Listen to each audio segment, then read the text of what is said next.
Now, as we come to chapter 11 here is the best course to follow for the do-gooder, for the moral man, for the man that wants to live the good life, that today wants to be neither hot nor cold, neither right nor left, but go down the middle.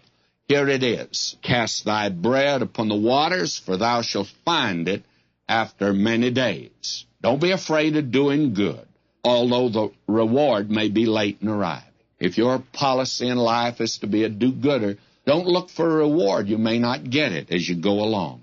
Give a portion to 7 and also to 8, for thou knowest not what evil shall be upon the earth.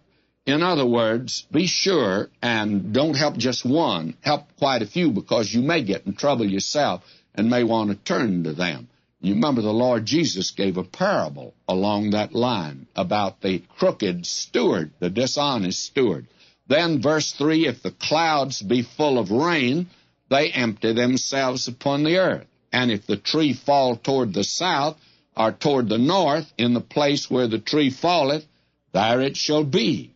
Now, rain is predicted. Carry an umbrella.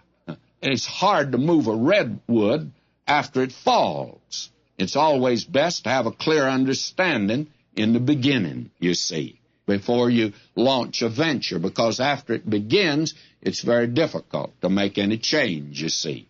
Now he says, verse 4, he that observeth the wind shall not sow, and he that regardeth the clouds shall not reap.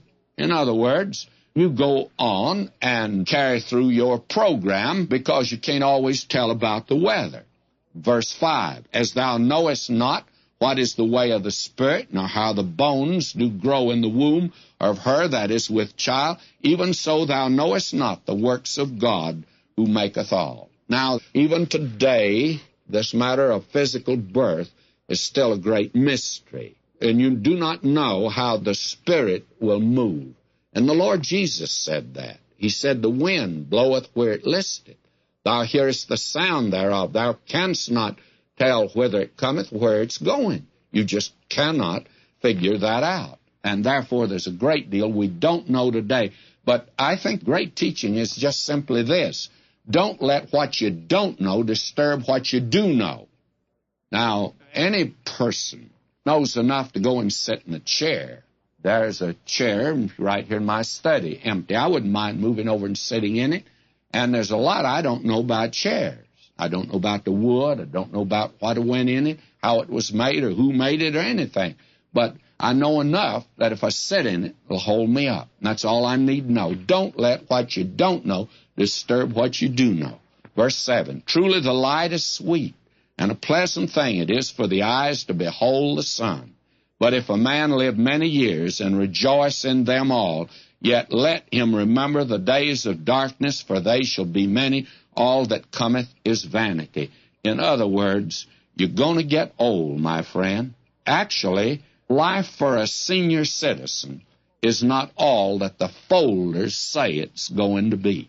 Now, he launches into the section in which we're going to conclude next time, the book of Ecclesiastes. Rejoice, O young man, in thy youth. Let thy heart cheer thee in the days of thy youth, and walk in the ways of thine heart, and in the sight of thine eyes. But know thou that for all these things God will bring thee into judgment. Remember, young man, that now is the time to make your decisions in every category of life. It's very important that you make the right choices.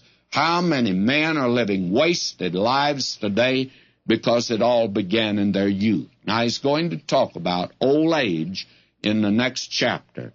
And verse 10 that closes this says, therefore remove sorrow from thy heart, and put away evil from thy flesh, for childhood and youth are vanity.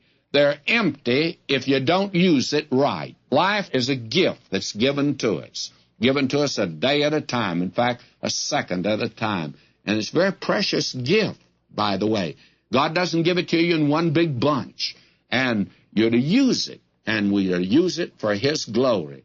What is the chief end of man? The chief end of man is to glorify God and enjoy Him forever.